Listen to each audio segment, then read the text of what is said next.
សួស្តីអ្នកនរគ្នាថ្ងៃហ្នឹងថ្ងៃអង្គារទី24ខែមីនាឆ្នាំ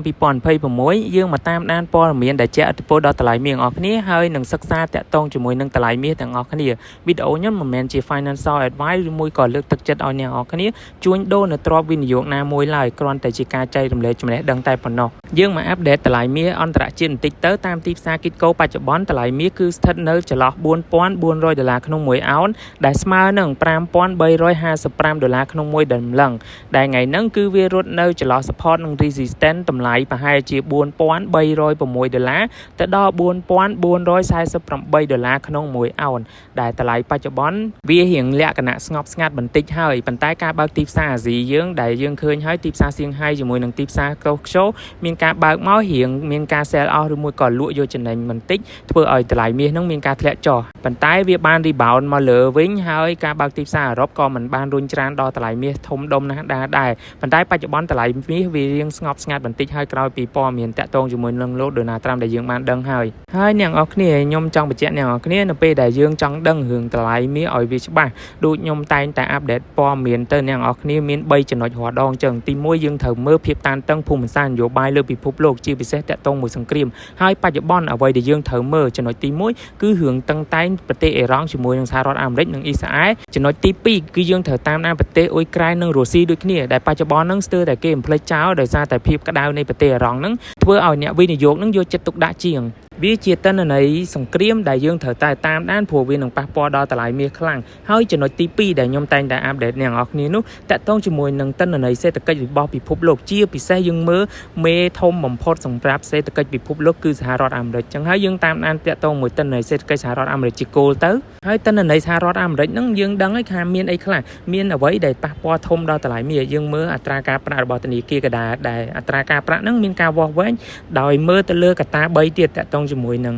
GDP ទិន្នផលសេដ្ឋកិច្ចសរុបរបស់សហរដ្ឋអាមេរិកជាមួយនឹងអតិផរណា PCE ហើយនឹងតាក់ទងមួយសុខភាពការងារ unemployment rate របស់សហរដ្ឋអាមេរិកអញ្ចឹង3ហ្នឹងគឺសំខាន់សម្រាប់ទិន្នន័យសេដ្ឋកិច្ចដែលវាស់វែងសម្រាប់អត្រាការប្រាក់ហើយអត្រាការប្រាក់ហ្នឹងក៏វាជះឥទ្ធិពលនៅពេលដែលកាត់បន្ថយរក្សាឬមួយដំឡើងវានឹងធ្វើឲ្យចលនាសាច់ប្រាក់របស់អ្នកវិនិយោគហ្នឹងគឺមានការផ្លាស់ប្ដូរអញ្ចឹងយើងនឹងឃើញថានៅពេលដែលអត្រាការប្រាក់មានការប្រែប្រួលលុយដុល្លាររូបិយប័ណ្ណដុល្លារផ្ទាល់គឺជាអ្វីដែលនឹងធ្វើឲ្យប៉ះពាល់ដល់តម្លៃមាសខ្លាំងហើយមួយទៀតគឺបានបំណុលរបស់សហរដ្ឋអាមេរិកអញ្ចឹងទាំងអស់ហ្នឹងគឺសិតតាក់ទងជាមួយនឹងទិន្នន័យសេដ្ឋកិច្ចទិន្នន័យពិភពលោកដែលវានឹងជះឥទ្ធិពលដល់តម្លៃមាសហើយវាមានការប្រតិកលាគ្នាទៅវិញទៅមកដូចខ្ញុំតែងតែបញ្យល់អញ្ចឹងហើយចំណុចទី3គឺជាបច្ចេកទេសដែលគេហៅថា technical analysis ឬមួយយើងហៅកាត់ TATA ហ្នឹងឯងក្នុង technical analysis បច្ចេកទេសហ្នឹងគេមានច្រើនទៀតក្នុងហ្នឹងគេមានបែងចែកដូចជា SMC Smart Money Concept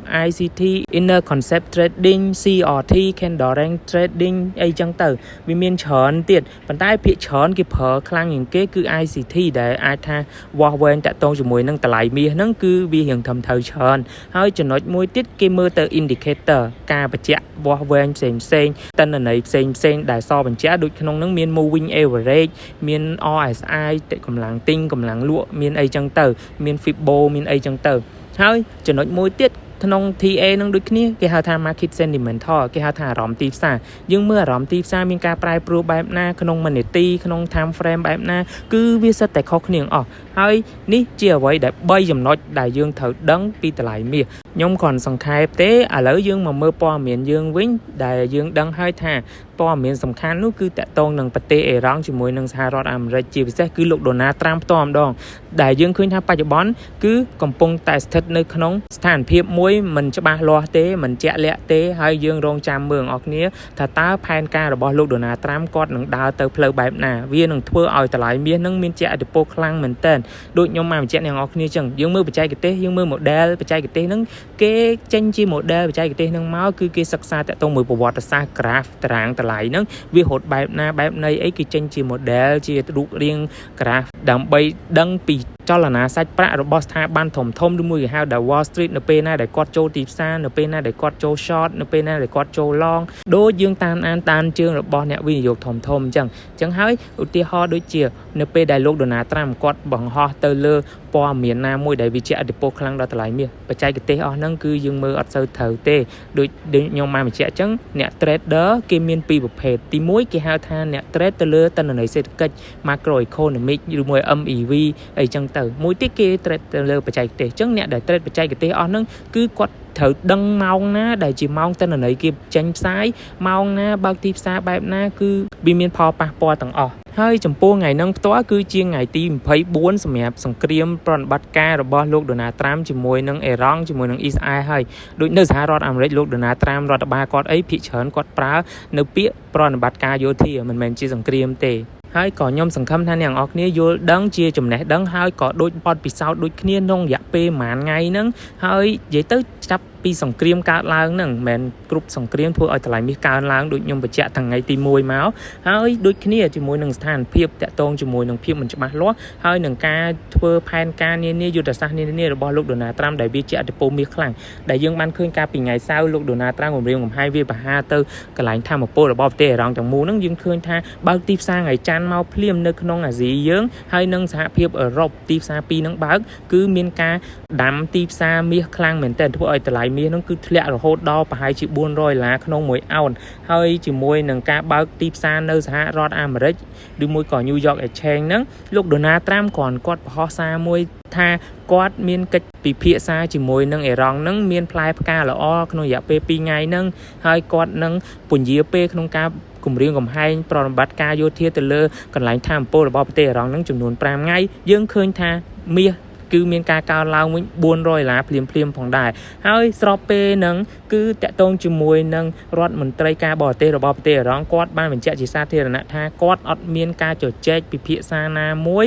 ផ្ទាល់ជាមួយនឹងសហរដ្ឋអាមេរិកទេយើងឃើញថានៅពេលដែលគាត់បានប្រកាសបែបនេះយើងឃើញតម្លៃមាសមានការធ្លាក់ចុះមកវិញគួរសមដែរប៉ុន្តែវាមិនខ្លាំងដូចការថ្ងៃបើកទីផ្សារថ្ងៃច័ន្ទទេនេះជាព័ត៌មានឬមួយក៏ជាទិន្នន័យឬមួយជាបទពិសោធន៍ចំណេះដឹងអ្នកនរគ្នាត្រូវតែយល់អ្នកទាំងអស់គ្នាត្រូវតែទទួលទុកជាបទពិសោធន៍ទៅថ្ងៃមុខទៀតយើងត្រូវរៀនចេញពីព្រឹត្តិការណ៍ទាំងអស់ហ្នឹងទើបយើងយល់ថាតើតម្លៃមាសទៅមុខហ្នឹងគឺវាមានផលប៉ះពាល់បែបណាប្រែប្រួលបែបណាដំណើរវាទៅបែបណាហើយសួរថាបច្ចុប្បន្នស្ថានភាពឧទាហរណ៍ថាលោក Donald Trump គាត់និយាយថាពន្យាពេល5ថ្ងៃនេះយើងដឹងទេថាមានបញ្ហាអីកើតឡើងយើងអត់ដឹងទេមានតែយើងតាមដានស្ថានភាពតាក់ទងជាមួយនឹងសង្គ្រាមហើយចំពោះស្ថានភាពអីខ្លះការវិភាគតាក់ទងមួយសង្គ្រាមនឹងអីខ្លះខ្ញុំបានបញ្ជាក់ឬមួយទៅផ្ដល់នៅទិន្នន័យផ្ដល់នៅទស្សនៈរបស់ខ្ញុំផ្ទាល់ជាច្រើនហើយថាតើសង្គ្រាមហ្នឹងគួរតែបញ្ចប់ទៅបែបណាហើយលោក Donald Trump គាត់មានការពិចារណាផែនការបែបណាគ្រប់គ្រងបែបណាដូចខ្ញុំបានបញ្ជាក់អញ្ចឹងការបោះឆ្នោតពាក់កណ្ដាលអាណត្តិរបស់សហរដ្ឋអាមេរិក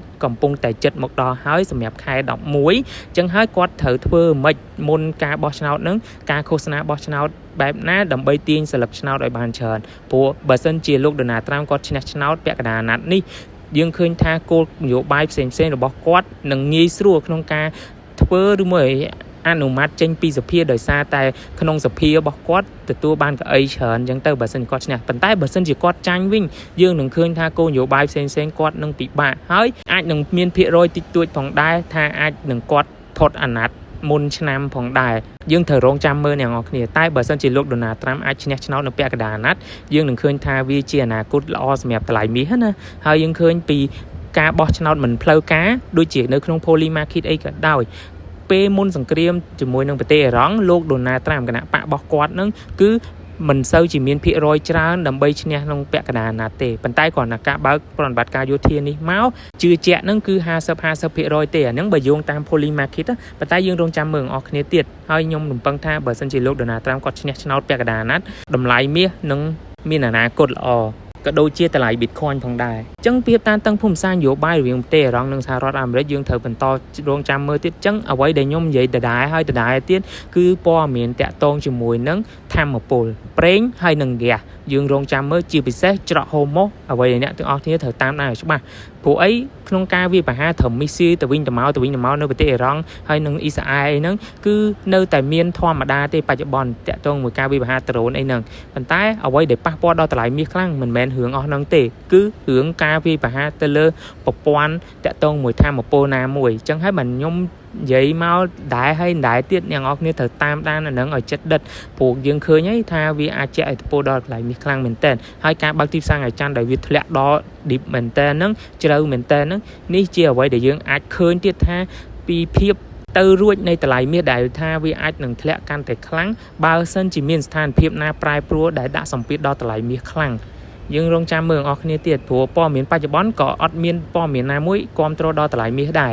มีนแต่ป้อมีนลูกเดินหน้าตามก็ท่าไปเหยียบเปนั่งก่อนแต่เอาตลาดมีนั่งสมัยเมื่อได้แยะเตะมันเป็นจีป้อมีนได้ความโตตลาดมีในลาวเตะจังหาอย่างออกเนียเติมมีการปรงประหยัดเบอร์จังติงมีกระดาวอย่างออกเนียโรงจามตลาดมีเอามีการสำระหรือมวยก่อเกฮาวเปียวิจัยกระเตะ consolidation มีในท่าเวียเนอร์ตลาดมวยได้วิหิงสเตย์หรือเพียบบนติ๊กเซนเตอร์กลมคลาดบัดบ้องออกกาไออย่างออกเนียสำคัญลุยในขนมได้ยังเตะแต่ยังออกลุยหายอดมีนไอติงเดียเตะจังทะเลดอนหน้ากับยังอดบานติงได้bởi dương rong trăm miền phía ọt mútอย่างเฉินdương bắt bong thầm ha sấp ta hốc sấp bìa mà rồi lá không mơแต่lớn ta dương ai trở nên manเฉินยังเตอเป็นtai bởi dương ọt miền phía ọt mútแต่dương aiยังขาดบองชราอันชิงนังแต่เตียดอันนั้นคือเถิดกึศพี่รอยในพอtrở nênยังพอขาดด้วยยมตายแต่ประโยชน์ในขนมวิดีโอยมจังนั่นออกนี้ก็เลยมาเมื่อท่านเพียบเศรษฐกิจบอสหรัฐอเมริกวิ่งเอาไว้เดี๋ยวdươngเถิดประดาวเมื่อแต่ตรงจมูกนั้นบ่มน้อบอสหรัฐอเมริกตัวได้ปัจจุบันคือบานการลังระหดดอ39 trillion ให้ก็อดมีการทอจอได้เทียบจมูกหนึ่ง GDP ระบกวัดคือวิสมาหนึ่งร้อยมาเพย์บุญพิรอยเลือกใน GDP บกวัดนั่นนะจังให้ GDP บกวัดปัจจุบันนั่นคือ31 trillion เตะเป็นใต้บ่มน้อบกวัดลางดอ39 trillion เชี่ยไว้เดี๋ยวยังมือให้ไอ้มันยมไปแจ้งออกนี้แต่ตรงมวยบ่มน้อจมูกหนึ่ง GDP นี่ผู้ไอ้ยมบานไปแจ้งวิดีโอมนหายถ้าเอาแต่อัตราการประหรือมวยอัตพรณาการล้างมันประกอบท่าตลาดมีไอ้หนึ่งมีนสมปิดคลังหนุเตยังถือเมื่อสถานเพียบเศรษฐกิจจีรวมด้วยยมมาไปแจ้งให้ไปแจ้งเตี้ยก่อนแต่จีการกล่าวในหนุ่มเล็กเต้ผู้มันประกอบเต้ใต้ก่อนห้าวิจิพิรอยเฉินอันใหญ่ท่าเอาแต่อัตพรณาการล้างหรือมวยอัตราการประระบอบตนีกีกระดาการล้างวิสเตอร์แต่80 พิรอยได้ตลาดมีหนึ่งมีนสมปิดคลังปันใต้นึกขนม20 พิรอยนั่งก็วิมีนการอาจเตอรวยได้ตลาดมีอาจการล้างในเปได้แต่พรณาการล้างจิมวยนั่งอัตราการประระบอบตนีกีกระดาการล้างจิมวยนั่งสถานเพียบเซ็งได้ยังถือเมื่อทั้งออกคณีเตียดได้ปัจจุบันสถานเพียบตนีกีกระดาได้ยังมันเคยให้ถ้าต้าอัตพรณาระบอบสหรัฐอเมริกนั่นคือมีการปลุกบรอมครั้งได้วิอาจการล้างได้ทั่วเอาตนีกีกระดาสหรัฐอเมริกนั่งบอนไทม์เนื้ออัตราการประปันใต้ยังถือมือวิ่งโดยยมมาไปแจ้งจังการบอนดำล้างอัตราการประระบอบตนีกีกระดาเกี่ยวกับปีวิจัยก็ได้ทูไซด์ดิมีในทางห้างนี่เพย์ซองข้างเอาไว้ได้ตนีกีกระดาก็ถือทลังทลายตีมวยจะตรงจมวยนั่งอัตพรณาจิโกลนั่งเนื้อมาค้างให้เนื้อมาค้างที่คือวิมีนปีเตียดจะตรงจมวยนั่งสกปรกการเงี้ยระบอบสหรัฐอเมริกอย่างมูลจิมวยนั่งเศรษฐกิจระบอบสหรัฐอเมริกคือ GDP นั่งเองจังหายบางเส้นจีกดดำลังอัตราการประนู่นหนึ่งด่าสมปิดแต่ตรงจมวยหนึ่งอัตราอดการเงียเฟ้อจมวยหนึ่ง GDP สหรัฐอเมริกหนึ่งกันแต่เมียนการทะเลจ่อหายยังดังหายเนเปได้อัตราการประกันแต่การล่างนู่แต่ตรงจมวยหนึ่งต้นพอบ้านบ่มน้อสหรัฐอเมริกคือเมียนพอกันแต่ปัวแต่เตียนเนยจำนวนประรมเนี่ยวินิโยกันในจานเอาไว้เดี๋ยวยังเคยนู่คือบ่มน้อระบอบสหรัฐอเมริกหนึ่งกันแต่การล้างเตียดผู้ไอ้การบองอัตราการประแต่เอาเนี่ยวิญญาณออกนู้ก่อการล้างจังหายแต่ตรงจมูกบ่มน้อก่อการล้างปันใต้ GDP วิทยาจอวิ่งเอาไว้ได้ยังเถอะเมื่อคือแต่ตรงมวยอนุบาทแกหาท่า debt to GDP ratio ได้ยมแผบมา124 พิรอยมิงหนึ่งเบอร์เซนจีการตำราอัตราการประขนงเปปัจจุบันเบอร์เซนจีตารางขปูเป๊ะเพื่อเอาบ่มน้อลังกันแต่ขปูให้หนึ่ง GDP นี่กันแต่ทะเลจอคือพิรอยในอนุบาทมวยนี่คือการแต่ขปูให้เบอร์เซนจีอนุบาทนี่เวลาดอม150 พิรอย200 พิรอยแต่ตรงจมวยนั่งปีไปใจกับเต้ได้ให้ท่าเครดิตเรททิ้งเนี่ยออกเนี่ยแต่ตรงจมวยนั่งบรรทุในบ่มน้อระบอบสหรัฐอเมริกอาจหนึ่งมีการทะเลจอบันไทยได้ยังเคยท่ามันมาชนะโมนั่งมีการตุ่มเละแต่ตรงบรรทุเครดิตเรททิ้งนั่งทะเลมาจำนัดธนาจิมวยหนึ่งกรมหุนทมมูดีให้หนึ่ง S&P ให้เบอร์เซนจีอนุบาลบ่มน้อยมวยเนี่ยการแต่ปวดโดยสร้างอนุบาลบ่มน้อยมวยนี่ก็เชี่ยตั้งแต่ไหนมวยได้กรมหุนมูดีเนี่ยวิดมไลแต่ต้นมวยบ่มน้อยไอ้อันนั้นคือเกยโยแต่วอลเวนด้วยขี้เนี่ยจังให้เบอร์เซนจีอนุบาลนั่งการแต่ปวดนุเครดิตเรททิ้งระบอบสหรัฐอเมริกอาจหนึ่งการแต่ตีบให้เบอร์เซนจีอนุบาลเครดิตเรททิ้งนี่การแต่ตีบแต่นี้เกียร์นี่ได้กอดเมียนบ้านบ่มน้อยแต่ต้นจมูกหนึ่งสหรัฐอเมริกนี่ គឺគាត់ត្រូវតែថ្លឹងថ្លែងថានិភ័យនៃទ្រព្យសម្បត្តិរបស់គាត់ពួកអីគាត់កាន់បានបំណុលរបស់សហរដ្ឋអាមេរិកចឹងហើយបើបានបំណុលសហរដ្ឋអាមេរិកនឹងគឺគេថ្លឹងឲ្យមានហានិភ័យប្រហែលជាបន្ទុកថា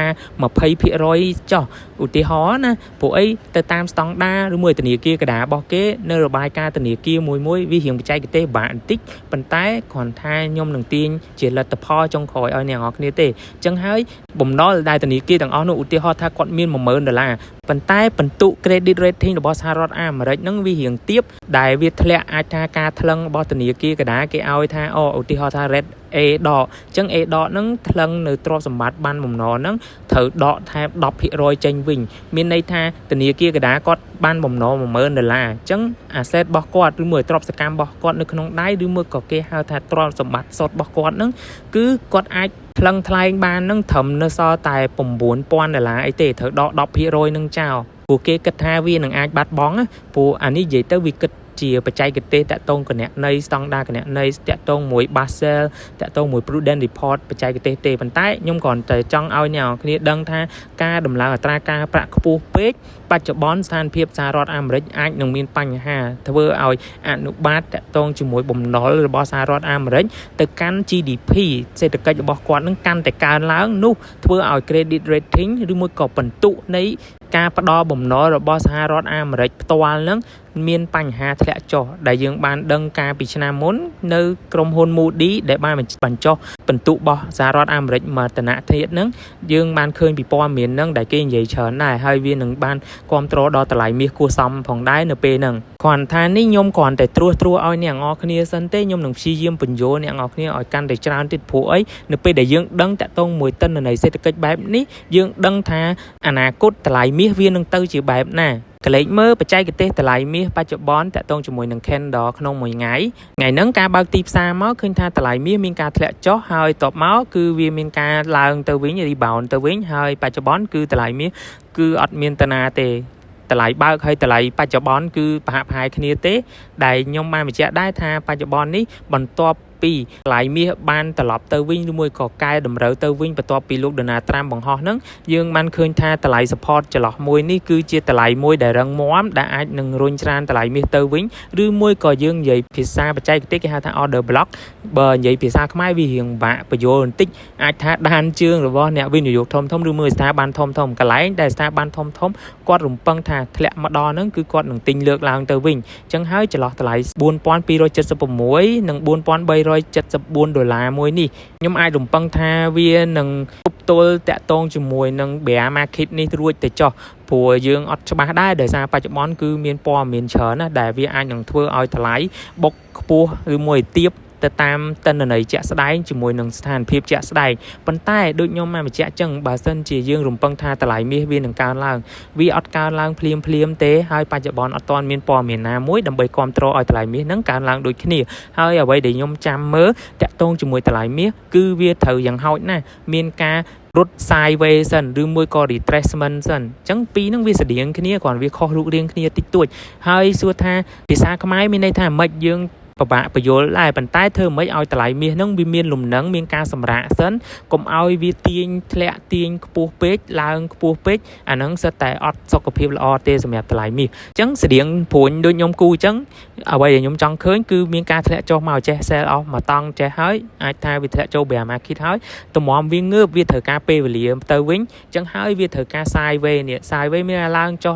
ក្នុងចន្លោះតម្លៃណាមួយដែលវាមានលំនឹងមកវិញបន្ទាប់មកទើបវា break structure ណាមួយទៅហើយបានវាអាចនឹងងើបឡើងទៅវិញបន្តទៀតបច្ចុប្បន្នយើងអត់រំពឹងថាតម្លៃមាសវានឹងហក់ងើបទៅលើវិញលឿនទេអ្វីដែលវាត្រូវការពេលវេលាបន្តិចសម្រាប់ការសម្រាកនិងព្យាបាលរបួសមួយនេះដើម្បីឲ្យអ្នកវិនិយោគផ្សេងមានការជឿទុកចិត្តមកវិញដែលថាតម្លៃមាសអាចនឹងរំពឹងថាកើនឡើងប៉ុន្តែដូចខ្ញុំបានបញ្ជាក់អញ្ចឹងផលលំបាកដែលតម្លៃមាសធ្លាក់ចុះមកពេលនេះគឺអ្វីដែលជាហេតុផលគោលនោះបច្ចុប្បន្នគឺតាក់ទងមួយតម្លៃប្រេងដែលគេគិតថាតម្លៃប្រេងនេះជាបញ្ហាធ្វើឲ្យអតិផរណាកើនឡើងហើយអតិផរណាកើនឡើងគេអាចរំពឹងថាមានការដំឡើងអត្រាការប្រាក់របស់ធនាគារកណ្ដាលនេះគឺជាហេតុផលគោលដែលយើងត្រូវមើលជាពិសេសតាក់ទងជាមួយនឹងច្រក Hormuz ដែលគឺជាច្រកដែលនាវាចរសម្រាប់ការដឹកប្រេងការផ្គត់ផ្គង់ប្រេងធំមួយដែរអញ្ចឹងហើយវានឹងប៉ះពាល់ដល់តម្លៃប្រេងហើយវានឹងជះឥទ្ធិពលដល់អតិផរណាវានឹងជះឥទ្ធិពលដល់អត្រាការប្រាក់ នឹងហើយគឺជាការជះឥទ្ធិពលតគ្នាដូចយើងនិយាយថា domino effect ចឹងឯង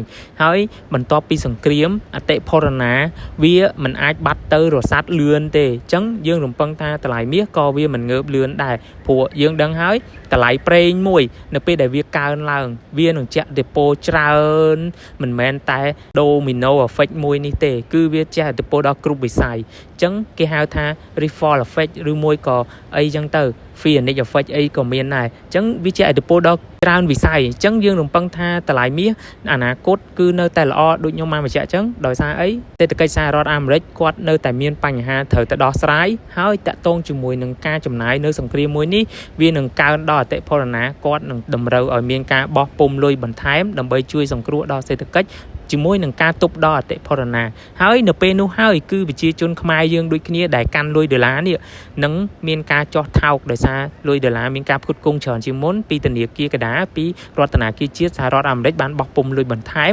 នោះដូចជាយើងជួយចេញលុយសង្គ្រាមសហរដ្ឋអាមេរិកដែលគាត់ធ្វើ